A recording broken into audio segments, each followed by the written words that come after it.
against Russia, hitting back over evidence showing Russian hacks intended to interfere in the U.S. election. So what exactly are they planning? CNN correspondent Evan Perez has been tracking this, getting all the details from Washington. Evan, what are you picking up right now? Well, Kate, in the next few hours, if all goes expected,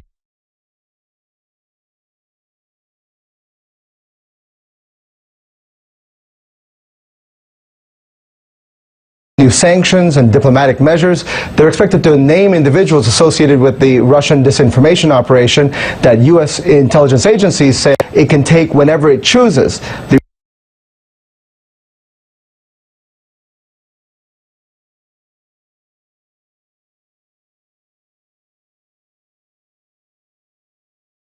The Russian reaction so far is, well, lies and misinformation.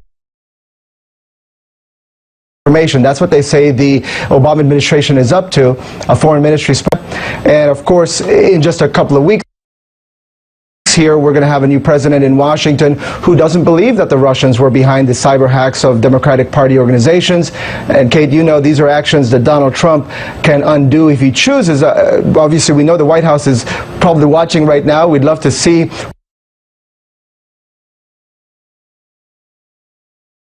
what they've got up their sleeve. Hopefully, they can press the button on that announcement anytime now. Yep, everyone would love to hear exactly who's named in those sanctions and what diplomatic measures they're talking about. Evan, thank you so much. Evan Perez working his sources on that right now. So for more on this, let me bring in right now Democratic Senator Amy Klobuchar. Senator Klobuchar is traveling right now in Russia's neighbors, the Baltic states. Senators Lindsey Graham and John McCain are in Lithuania today. The senator is joining me by the phone. Senator, can you hear me? Yes, I can, Kate. Thanks for having me on. Oh, thanks so much for jumping on the phone. We really appreciate it. So these sanctions that's going to be announced from the president, do you think the sanctions that the president's going to be rolling out will go forward? And the one thing we've learned in the Baltic states is they've seen this movie before. This is not about one country or one country's election.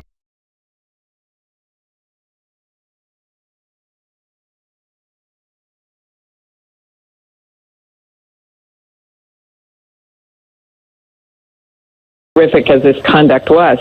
Estonia was attacked in 2007 just for moving a bronze statue, cyber attack. Their members of parliament attempts to spy on them and bug them their web access. And this is something that they have done systematically. So this is an attack not just on an American election, one political party. It is an attack on all the democracies. And that's why it's so important that the call to Senator McCain and Senator Lindsey Graham leading it, investigations, public hearings, and then also increased sanctions beyond what the administration may be announcing today. It does seem this is one area where there is bipartisan support around something to come out of. Well, obviously they've acted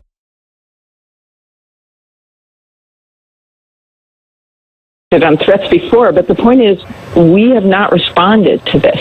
This is an attack on the fundamental American election system, which is as critical to our system of governance and to the world's democracies as anything can be. When you have the world's greatest democracy attacked this way, if we were to do nothing, it's tantamount to saying, go do it in the German elections, go do it in the French elections. So they can say what they want, but we have to stand tall, Democrats and Republicans, and say this. Trump reacted to talk of new sanctions against Russia. Listen to this. I think we ought to get on with our lives. I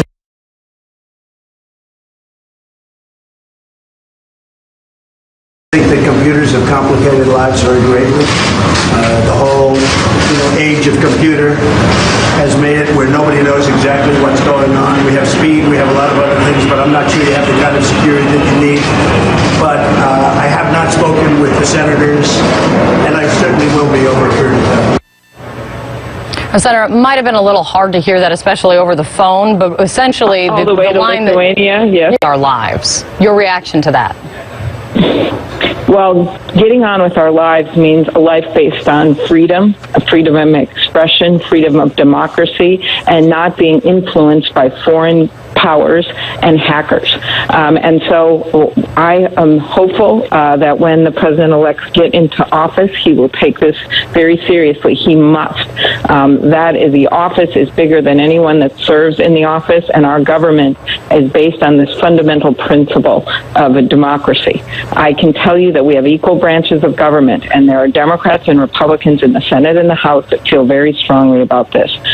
So I hope as we move forward that he has voiced, while wanting the NATO countries to get up to 2%, which I support, spent on defense, he has voiced support for NATO. NATO is very important right now because there's nothing Russia would like more than a divided NATO or a divided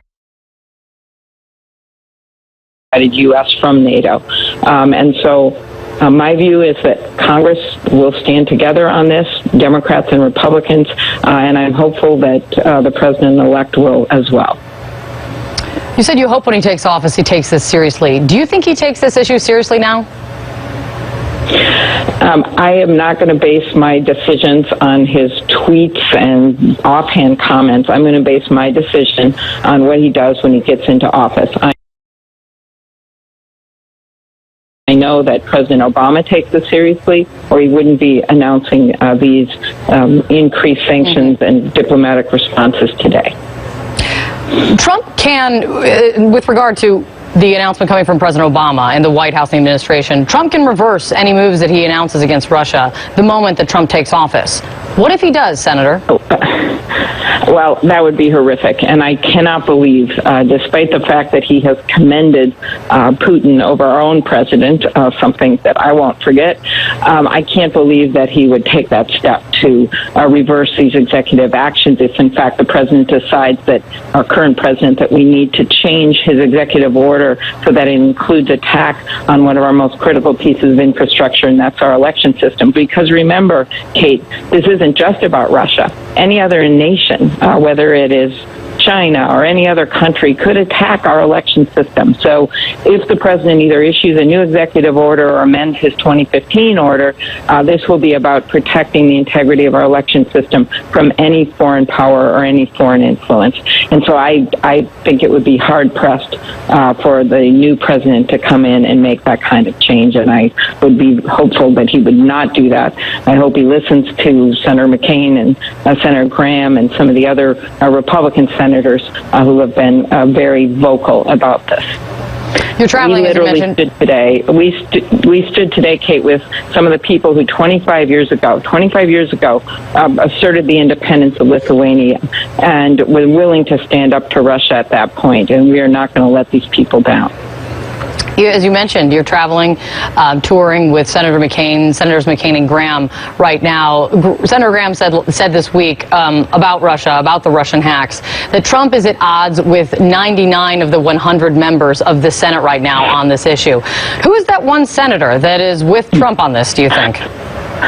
And needless to say, I have quizzed Lindsey about this at length, and he was just generally speaking that maybe one senator wouldn't be there or would maybe miss a vote because they were taking a nap or maybe had a different view. He was not singling out any single senator. And I think he made the point for a reason, and that is that there is widespread bipartisan support for standing up to these Baltic nations, standing up for them, to supporting NATO, and then certainly to not allow foreign powers to affect our elections. As Marco Rubio has said, one day it's the Democratic Party that gets attacked, the next day it'll be the Republican Party that gets attacked.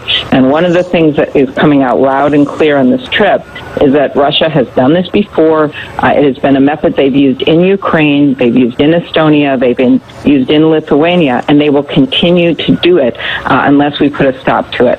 And so I'm glad that there is forward movement today, and it's meaningful not just to our country, but to the national security for democracies across the world. Senator, thanks for letting me put you on the spot on that one. I really appreciate the time. Please travel safe. We'll talk to you guys when you get back. You keep quizzing him. Exactly. Tell him to call in. We'll always take his calls. Thank you so much.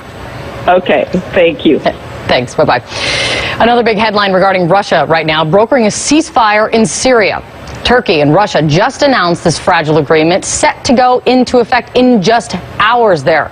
Could this be a glimmer, a sliver of hope for that war-torn country? Let's bring in CNN's senior international correspondent Matthew Chance. He's in Moscow right now, and CNN's Pentagon correspondent Barbara Starr as well. Matthew, first to you. What are you hearing? What is the very latest on this ceasefire? How is this different? Well, I think it's much broader, first of all, than other ceasefires that have been agreed and have failed in the past. It brings in both Russia and Turkey. It's been guaranteed by both of them. And that's important because these are two countries that are on opposite sides of the conflict in Syria, with Russia supporting Bashar al-Assad, the Syrian president, and Turkey supporting a variety of rebel groups opposed to Assad. It's not just a ceasefire which goes into effect from midnight local time tonight. It's also an agreement to police that ceasefire, although the details of how that's going to be policed aren't clear. And there's a third agreement for there to be peace talks next month in Kazakhstan, in Central Asia, where all the parties will get together and they will try and work out how a long-term solution to this long-running Syrian conflict can be hammered out. There are a couple of important caveats, the main one being that the main groups fighting the Assad regime in Syria right now, and they're the Islamist groups of Islamic State and of Jabhat Fatah al-Sham, previously known as the al-Nusra Front, affiliated, of course, with al-Qaeda, do not appear at this point to be included in this ceasefire agreement. Definitely ISIS isn't. There's some debate over whether the al-Nusra Front is included in it. But, of course, that would mean that these are the groups that do most of the fighting against the Syrian regime at the moment. And so the actual conflict is not necessarily going to come to a sudden end because of this ceasefire, Kate. And as Matthew points out very appropriately, Barbara, these ceasefires have, even if you even want to call some of them in the past a ceasefire, they've fallen through before. What is the U.S. watching for this time? Well, you're right, Kate. It's very, very difficult to get these things into place and have them have real meaning. And I think they're very much watching here at the Pentagon and throughout the Obama administration exactly what Matthew's talking about. ISIS is not included in this. The al-Nusra Front's not included. So if the fighting goes on from those groups, what are we really talking about here? Does it leave the U.S. with two untenable positions? Either support the Russian effort, either support the Russian effort with the Iranians, or support the al-Nusra and ISIS. Matthew, can you hear us still? Yes, I can. Oh, okay, great. I just wanted to make sure. So as Barbara was talking about, kind of what the U.S. is watching for on this side, I also want to get then what you're hearing, Matthew, in terms of what's behind the Russian foreign minister's comments today that he hopes that President-elect Trump will join their effort to end the crisis in Syria. Of course, the United States, as much as they can and have been trying to end the crisis in Syria, isn't this more up to people, the main actors here, like Russia? And absolutely what Barbara was saying then was absolutely right. I mean, this is a major Russian achievement in the sense that they've achieved one of their big goals in Syria, which was, first of all, to support Bashar al-Assad. Yes, they've done that. But they wanted to neutralize the moderate Syrian opposition, to take the moderate opposition off the table, out of the field, to turn this conflict into a simple choice.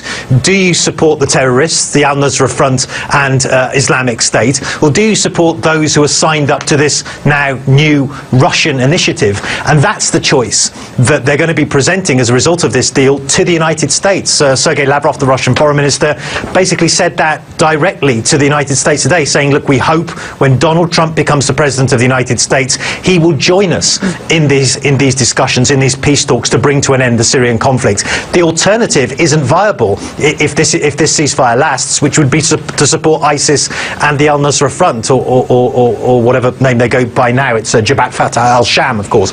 And so it's been a major success strategically for the Russians on that level. Speaking of ISIS, Barbara, you're also picking up some new reports, some new information that the U.S. is aware of at least recent movements of the ISIS leader. What can you tell us? How recent are these movements, do you think? Well, what we have learned this morning, Kate, is a U.S. official. I want to tell you exactly, word for word, what this official has said to CNN. And this official has said, quote, "In the last few weeks, we've been aware of some of Baghdadi's movements." So what we have here is perhaps the most recent indication that Baghdadi is alive, is somewhere out there. We don't have a location. We don't have a time frame. It's our understanding this is not real-time intelligence. We're not being told that they have information where he is right now, but they got information about where he might recently have been. So U.S. intelligence, the U.S. military, now, by all accounts, working that tip, seeing what they can develop, whether they can carry any of that information forward and get more recent information about where he might be and could they possibly move against him. Kate? Barbara, great to see you. Matthew, thank you guys so much. Appreciate it. Watching that as the ceasefire is set to set in just hours. Ahead for us, mixed signals. Trump says the transition with President Obama is going very smoothly. Just hours after, he said it was not so much. Which is it? Plus, Hollywood in tears just one day after her daughter's death. Actress Debbie Reynolds passed away. We're going to take a look back at her incredible career, including how she learned to dance in just months for that iconic role in Singing in the Rain. Good morning to you. Nothing could be grander than to be in Louisiana in the morning. In the morning.